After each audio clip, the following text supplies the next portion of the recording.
taking the time to chat to us today. It's an absolute honor having you on the show, and I've had a chance to listen to the whole album now, and I have to say congratulations. Oh, thank you very much. Thank you. Yeah, made this record in like 13, 14 days, and it was a lot of fun to make, and I'm really happy that people are so far liking it, and it's fun to play live. We just did a show, just played a festival in Ohio like 2 nights ago, and played some of the songs, and people liked it, so that was cool.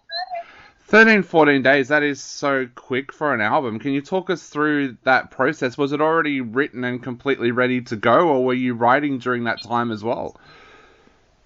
We wrote a song a day and recorded a song a day. Wow. That was a challenge. And I got to tell you, I had a lot to write about, so it wasn't like I was going to be having writer's block or anything like that, because it was so come out of some relationships. I had this, tons of things to talk about, and then I was just like, Jacob Bunton's a great friend of mine, so he's a good buddy, he's a guitar player, and we just got in there and it was very easy. And I got to tell you, I work better under pressure, so I think like setting that time frame for myself was really a good thing, because records can take 3 years, records can take 3 months, they could take 5 years to whatever. But if you say, hey, I'm making one in 14 days, you've got to make it 14 days. So, yeah. You said that you had a lot of stuff to write about. What kind of things did you find you were writing about at the time? Definitely, just coming out of relationships and I mean, definitely feeling like, whether it be heartbroken or just messed up about it, it's just that raw sort of emotional feeling that you have, and all that. So, and different things that were going on in my life and situations. So, yeah, there was a lot of things that I wanted to sort of write, and it sort of just came out really fast for me. Yeah. Do you find writing really cathartic? Because I know some people say that they find the writing process almost like writing a diary as a way to just let everything out there, and then you talk to other people and they're like, I like to write music, but I like to be a little bit guarded about things. How do you find that writing process? Is it cathartic for you? 100%.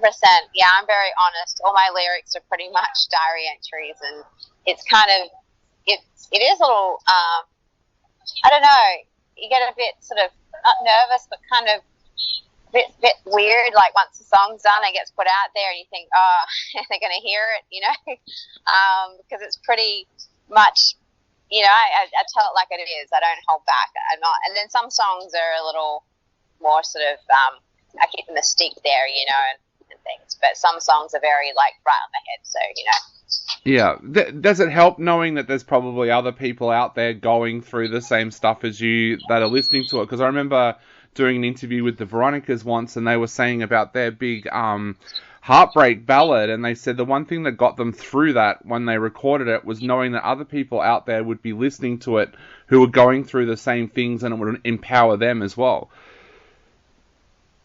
100%, and that's what you make music for, ultimately, is to bring people together and make people not feel alone, because that's what music did for me as a kid, and I just feel like when you put your story out there of what you went through, and it's very like heartfelt, then other people go, okay, well, I'm not alone in this is what I'm going through right now, 100%. And so you can help people by telling your story. That's what it's all about. That's what being a musician is all about. So yeah. Have you been someone over the years that's had people reach out to you and say, hey, I've listened to a certain track and that's exactly how I felt, or it helped me get through a tough time? Have you had much of that during your career? A lot, yeah, definitely. I mean, especially with According to You, that song, when it came out, helped a lot of people. It was actually like a breakup song. I got all the messages going, I left that asshole, Yeah. That song made me feel so good about myself. And it was like, or songs like Courage and different songs I've written, and some are like, you saved my life. Like, when you get messages like that, that means like the world. It leaves you sort of speechless, because you're like, okay, if, you're helping people like immensely, and that's, as I said, what it's all about. The power of music is amazing, really is. Definitely. Now, of course, a lot of our listeners have been listening to the first 2 singles off this album, Light It Up and Fire Together, and one of the things that we've noticed that they've been commenting on our page online is that the 2 tracks sounds so different in tone. Tell us a little bit about that with the album as well. There seems to be so much going on this album. Was that something that you talked about before you went into the studio and as you were writing the tracks, that so many of them have different tones? I think that they're pretty cohesive, but yeah, there's definitely pop elements and there's rock elements. Like, that's why it's called rock candy. Yep. Because there's a rock song, and then there's a candy, which is fire together, which is a little more pop, and you got Light It Up, which is all rock, you know. So I think that, yeah, it's definitely, I think, a good mix. It's a different record than what I've made before in the past, and I think that it's about changing it up. You know, I get bored very easily with things, so I don't like to you know, release a song and then release another song that sounds similar, or, you know what I mean? That's just not my style. So yeah, I like variety.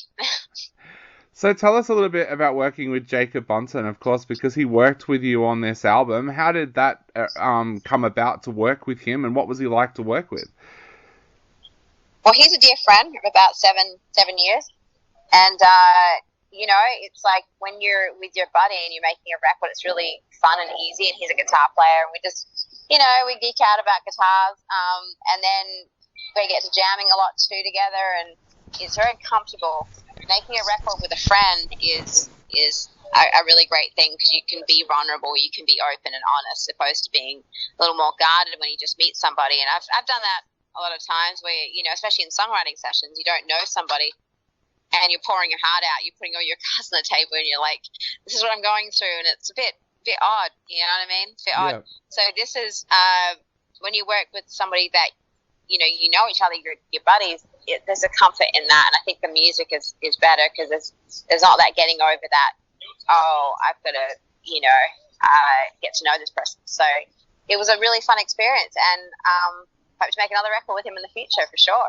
Definitely. Do you think that the album would have been very different if you'd worked with another producer? Like you said there, you were very comfortable working with Jacob, and that helped you put your heart on the table. Do you think it would have been a very different album if you'd worked with a different producer? Oh, 100%. Yeah, absolutely. I think the energy makes everything. I mean, it's like, you know, the vibe. It's like Jacob and I together created this piece of art. You know, it's a painting, ultimately. And it would have been totally different with somebody else, for sure. Like Marty Fredrickson and I, he's a dear friend of mine, love him. We made that record O together, and that was another painting that we created, you know, and that was a wonderful experience too. And then Dave Stewart from the Eurythmics, he's a dear friend as well, and we created another, you know, it's like,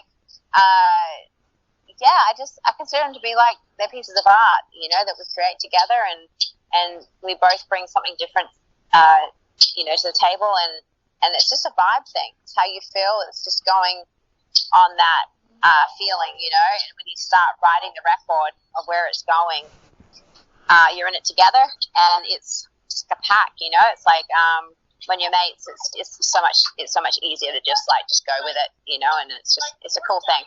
Definitely. And of course, Jacob jumps on piano and violin and keyboard and a lot of other instruments on this album. That must have been really handy, having someone there that could just go, hey, I think we need to throw some violin on this track.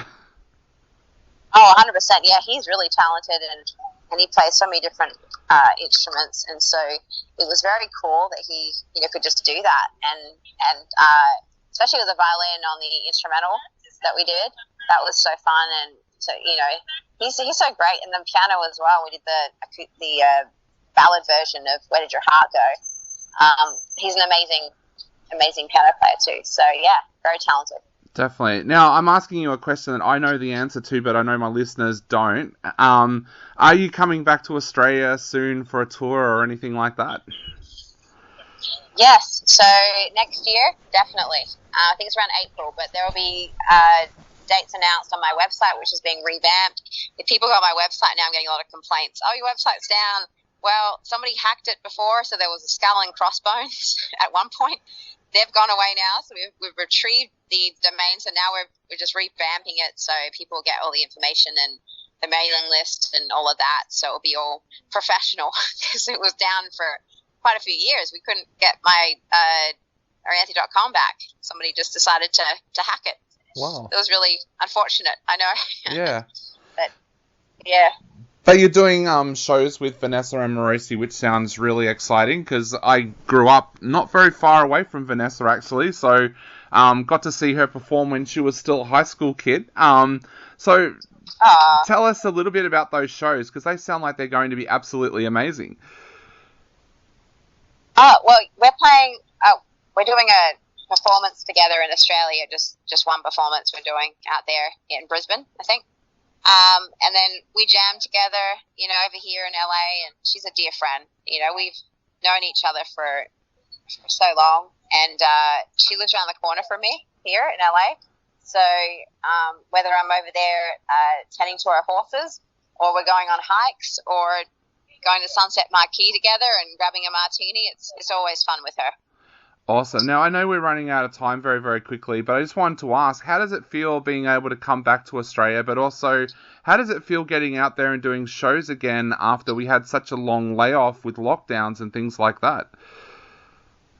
Oh, I was getting pretty depressed actually for a while, and I have a whole new team around me now, which I love. New manager, new agent, everybody, and everyone's really excited. They're wonderful people, and I'm playing festivals, headlining festivals out here, playing big shows. It's so awesome. It's so fun. It's what I live for. I love creating music, but being out there with my band, there's no better feeling than playing in front of 5,000-10,000 people and they're dancing to your songs, and that just happened a few nights ago. So that was awesome. Yeah. Sorry to hear about you getting depressed during that time. I know what that was like, but I also found for myself one of the things that I've learnt during that time is to never ever take live music for granted again. I mean, I've been going to 2 or 3 shows a week since I was 13 years old, so 30 years, and I think I just took live music for granted in the end, and I'll never ever do that again.